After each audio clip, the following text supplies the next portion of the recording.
Everyone.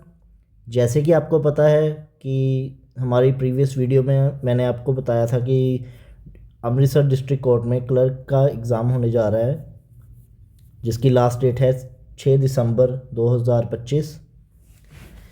उसके regarding मैं एक और वीडियो अपलोड करने जा रहा हूँ, जिसमें मैं आपको बताऊँगा एग्ज़ाम पैटर्न जो कि क्लर्क के एग्ज़ाम में पूछा जाता है।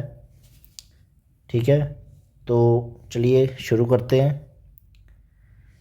इसकी एलिजिबिलिटी और सिलेक्शन स्टेजेस भी मैं कुछ बताना चाहता हूँ। पहले एजुकेशनल क्वालिफिकेशन जो होगी वो ग्रेजुएशन होगी, और आपको 10th में पंजाबी पास होना एक मैंडेटरी सब्जेक्ट है जो पास होना ही चाहिए आपको। ठीक है, आगे हम देखते हैं बेसिक कंप्यूटर प्रोफिशिएंसी और टाइपिंग स्किल, ये भी होनी चाहिए आपकी। ठीक है, अब जो सिलेक्शन प्रोसीजर होगा वो होगा, पहले होगा रिटन एग्ज़ाम, उसके बाद कंप्यूटर प्रोफिशिएंसी, ये स्किल टेस्ट होता है एक, उसके बाद आपके डॉक्यूमेंट वेरिफिकेशन होगी, और उसके बाद मेडिकल होगा। इसके बाद आपकी रिक्रूटमेंट हो जाएगी। तो जो एग्ज़ाम पैटर्न होगा वो कुछ इस तरह होगा। नंबर ऑफ़ क्वेश्चन और मार्क्स मैं बता रहा हूँ आपको। इसमें होगा इंग्लिश कॉम्पोजिशन, ठीक है, और इंग्लिश ग्रामर राइटिंग। ये जो आपको आएगा पैटर्न होगा इंग्लिश और जीके। इंग्लिश और जीके 50-50 मार्क्स में डिवाइड होंगे, मतलब 50 मार्क्स की आपको आएगी जीके, ठीक है जी, और 50 मार्क्स की ही आएगी इंग्लिश। अब हम इंग्लिश को थोड़ा सा डिवाइड करके देखते हैं कि इंग्लिश कैसी आएगी। तो यहाँ पे मैं लिखता हूँ,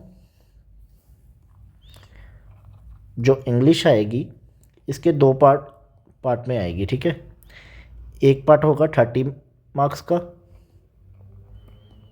दूसरा पार्ट होगा 20 मार्क्स का, मतलब टोटल कितने हो गए 50 मार्क्स।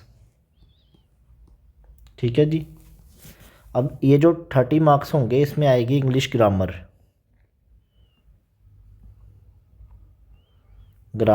या फिल इन द ब्लैंक्स,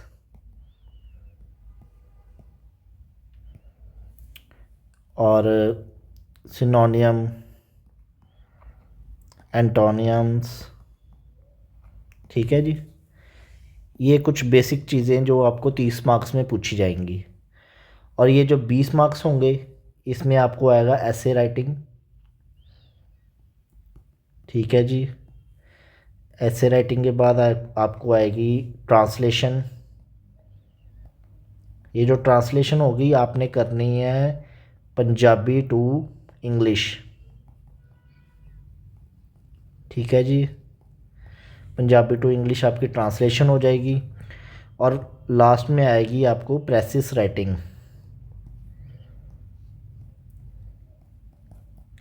अब कई बच्चों का सवाल होगा कि ये प्रेसिस राइटिंग क्या होती है।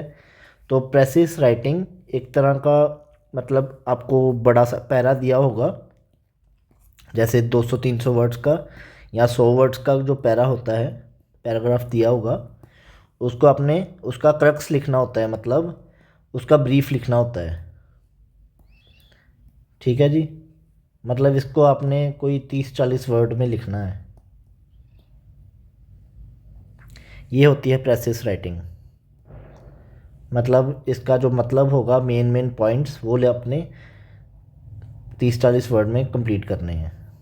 ठीक है जी, ये हो गया आपका इंग्लिश का पार्ट। ठीक है, आगे आ जाते हैं जीके का पार्ट। जीके में आपको पूछे जाएंगे क्वेश्चंस इंडियन कॉन्स्टिट्यूशन के बारे में, politics, history, geography, culture, economic, general science, current affair, world issues, famous books and author, sports, general awareness, ये चीज़ें, ये आपकी आएंगी 50 मार्क्स की। ठीक है जी, आगे देखते हैं कि जो पेपर आएगा उसमें कोई नेगेटिव मार्किंग नहीं होगी। ठीक है, मतलब अगर आप 50 के 50 भी अटैम्प्ट करते हो तो कोई इशू नहीं है, नेगेटिव मार्किंग का कोई मतलब है ही नहीं क्राइटेरिया। ठीक है, आगे जो आपका आफ्टर आप जब क्लियर कर लोगे ये राइटिंग वाला पेपर, उसके बाद होगा आपका स्किल टेस्ट, सॉरी,